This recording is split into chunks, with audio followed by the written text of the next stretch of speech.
welcome to another episode of Lost Gotham TV. This is the second in our series of movie review, movie list, really, shows. This episode we are going to focus on fantasy movies. We're going to look at my top 5 fantasy movies that I've seen and enjoyed multiple times. There are a few things that didn't make the list. Again, I tried to avoid anything that was maybe too big, too mainstream, but this list could be the one that kind of breaks that rule the most, because a lot of the fantasy movies that I like are very well-known, very popular movies.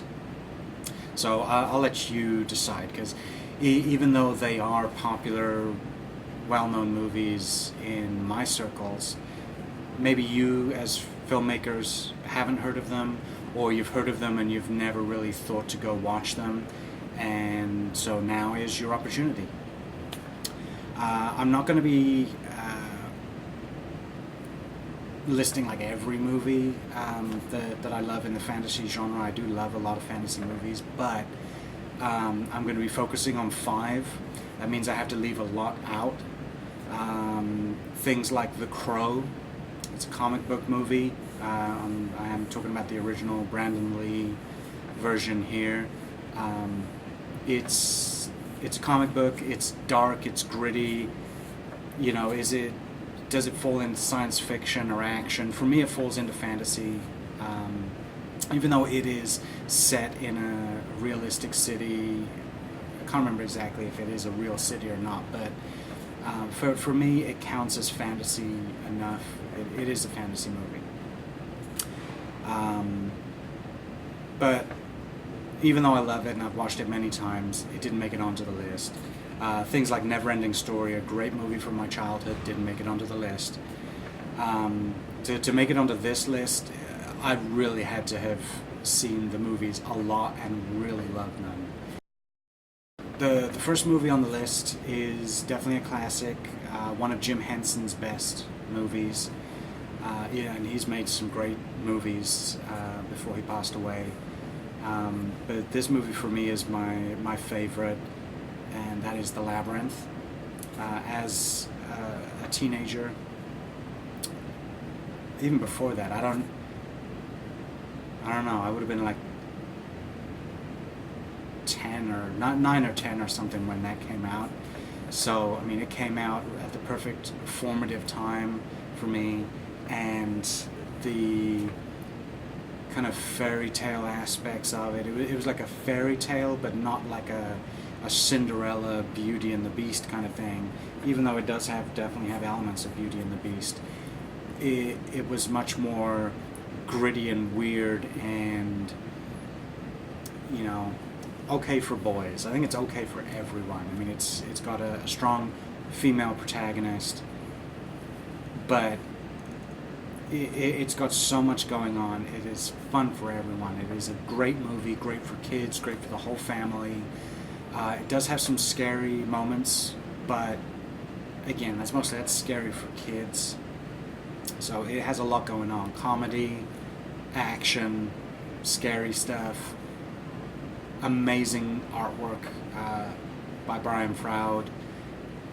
It is just a great, fun family movie that I've raised my kids on, and hopefully they will raise their kids on as well. Number 2 on my list here, and these are in no particular order, but the second movie I'm going to talk about is The Princess Bride.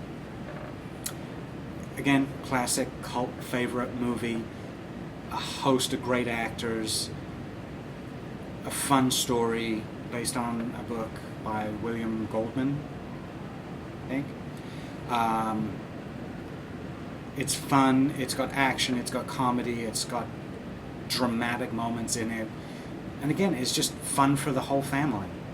You have sword fighting and torture and all of these things that they seem quite mature and grown up, but they're presented in a way that they're not scary. They're not over the top. There's not a whole bunch of blood.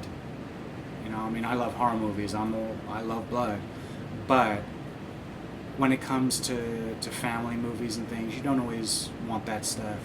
You want something you can sit down, watch with your kids, and just enjoy it, and not have to worry about a lot of inappropriate for their age group stuff going on. And Princess Bride delivers that. It is just a great, fun movie. What I just said about Princess Bride gets kind of a little thrown out of the window with my next movie. It has nudity, it has gratuitous violence and blood, but it is nonetheless a classic. It has a great story, a great cast of actors, and they've been talking for a while about making a sequel to this. They've made other movies which were technically sequels, but they don't follow directly on from the story of the first movie. They're now talking about doing a direct sequel. And the movie that I'm talking about is Conan the Barbarian. In the 80s, Arnold Schwarzenegger was it. You know, I mean, yeah, you have Sylvester Stallone, and you have the Rocky movies and the Rambo movies, and they are great fun. But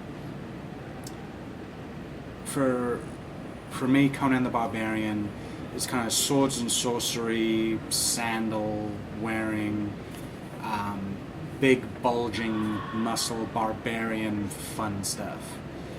You don't have a lot of the dramatic kind of real world elements of things like Rambo and the trauma of like PTSD, and then, you know, kind of racist bigots bullying decorated war veterans who are down on their luck.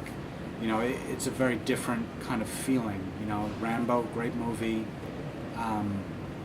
but very different feeling from something like Conan the Barbarian.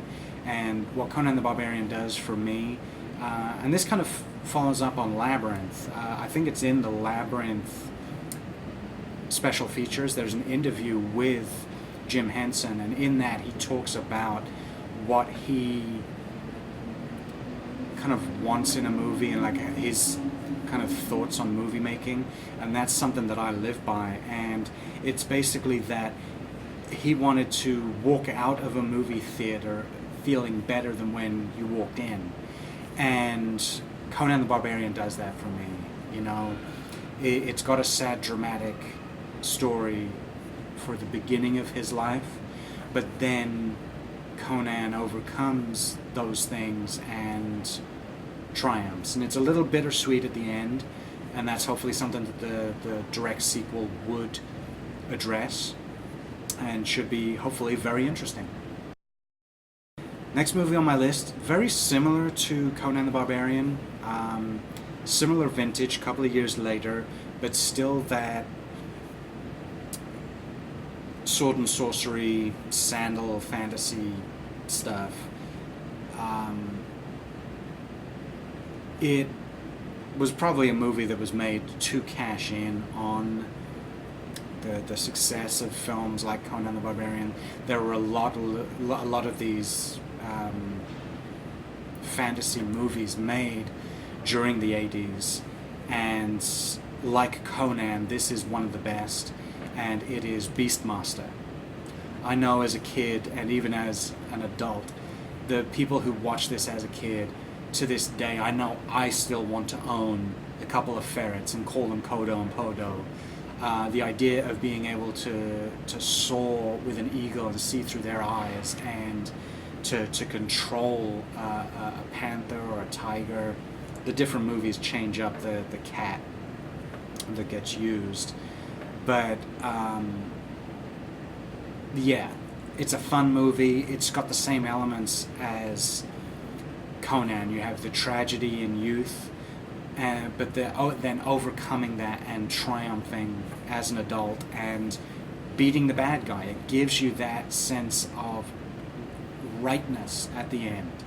The good guys win, the bad guys lose, and even though there's been tragedy, the protagonists have grown from it. And as a kid, quite often, even though it isn't true, you feel very put upon and you feel punished. You have that kind of Cinderella syndrome if you're a girl, or you know, something. When you're a teenager especially, you feel like the world is stupid, nobody knows anything. You've had the hardest life imaginable. No one has ever suffered as much as you have. And the movies like this, as a kid, gave me kind of some hope or something, that it's like, yeah, you know, I want to have a life like that. You know, even though my life really wasn't that bad, I really had an amazing childhood. Thank you to my parents. Yeah, got a little off track there. Getting back on track, still that same kind of fantasy area, a little bit different. This is a little more D&D, Dungeons and Dragons. This movie, if you've watched my first scripted episode, you'll recognize the name. It's a movie called Hawk the Slayer. Again, early 80s. I think it was made for British television, basically a TV movie. Very low budget at any rate. But a host of great characters and actors, much like Serenity from the science fiction list. You have a great ensemble cast. You know, I love groups of people working together and adding their skills and overcoming something as a team. As a kid, the A-Team was one of my favorite TV shows, and you know, so yeah, there's definitely that theme in my life. I love ensemble casts. I love groups of people coming together to overcome and to do something, and Hawk the Slayer has that. I mean, you have a giant, a dwarf, an elf, a couple of humans, you have a witch, you have powerful warriors. The one thing, well, I don't really want to spoil anything. You do have a heroine. You have a couple of heroines in there technically, but yeah, it doesn't necessarily have all the things that you would expect, but it has a few things that you don't expect. It's funny, it's got action. The special effects are laughable. I mean, it was low budget in the 80s, and it's the kind of movie that people could put together today for pocket change. You could go to the dollar store and get a lot of the things that they used for special effects in this movie. But despite that, Hawk the Slayer is one of those movies that it's so bad that it's good. That's one of the only ways I can think to describe it. And so it is a little pricey, but if you haven't seen it and you like fantasy movies, it's definitely a recommendation that I would make. Alright, that's it. Those are my 5 favorite fantasy movies. Hopefully there's something on there that you hadn't heard of, or maybe you're willing to give a second chance to. So please go out, watch these movies, and until then, I will see you next time.